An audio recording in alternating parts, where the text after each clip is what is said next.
आज की कहानी का शीर्षक है अद्भुत कंजूस और बीरबल। एक समय की बात है, एक नगर में एक कंजूस धनेश नाम का व्यक्ति रहता था।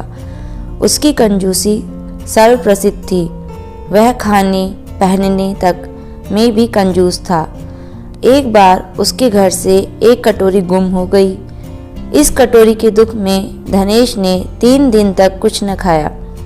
परिवार के सभी सदस्य उसकी कंजूसी से दुखी थे।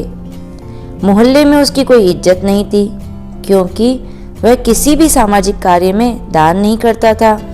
एक बार धनेश के पड़ोस में धार्मिक कथा का आयोजन हुआ। वेद मंत्रों और उपनिषद पर आधारित कथा हो रही थी।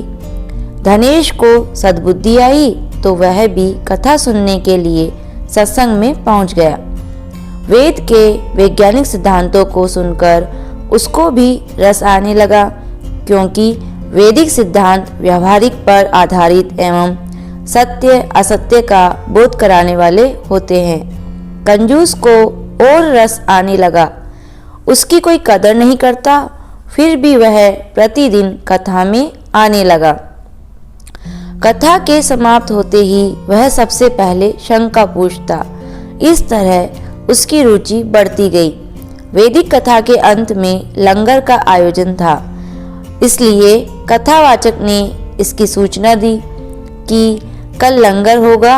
इसके लिए जो श्रद्धा से कुछ भी लाना चाहे या दान करना चाहे तो कर सकता है। अपनी अपनी श्रद्धा के अनुसार सभी लोग कुछ न कुछ लाए। कंजूस के हृदय में जो श्रद्धा पैदा हुई, वह भी एक गठरी बांध सर पर रखकर लाया। भीड़ काफी थी।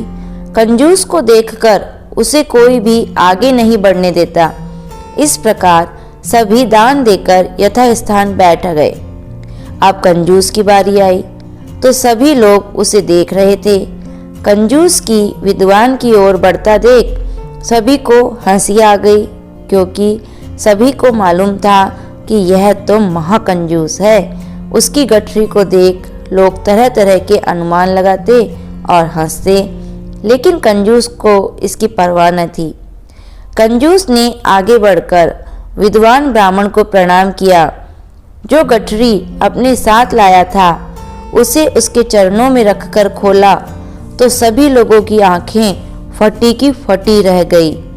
कंजूस के जीवन की जो भी अमूल्य संपत्ति, गहने, जेवर, हीरे जवाहरात आदि थे, उसने सब कुछ को दान कर दिया।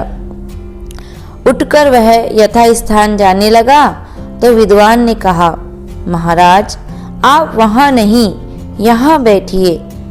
कंजूस बोला, पंडित जी यह मेरा आदर नहीं है, यह तो मेरे धन का आदर है। अन्यथा मैं तो रोज आता था और यहीं पर बैठता था, तब मुझे कोई नहीं पूछता था। ब्राह्मण बोला, नहीं महाराज, यह आपके धन का आदर नहीं है, बल्कि आपके महान त्याग का आदर है। यह धन तो थोड़ी देर पहले आपके पास ही था, तब इतना आदर सम्मान नहीं था जितना भी आपके त्याग में है। इसलिए आप आज से एक सम्मानित व्यक्ति बन गए हैं। तो दोस्तों, मनुष्य को कमाना भी चाहिए और दान भी अवश्य देना चाहिए। इससे उसे समाज में सम्मान और इष्टलोक तथा परलोक में पुण्य मिलता है। धन्यवाद।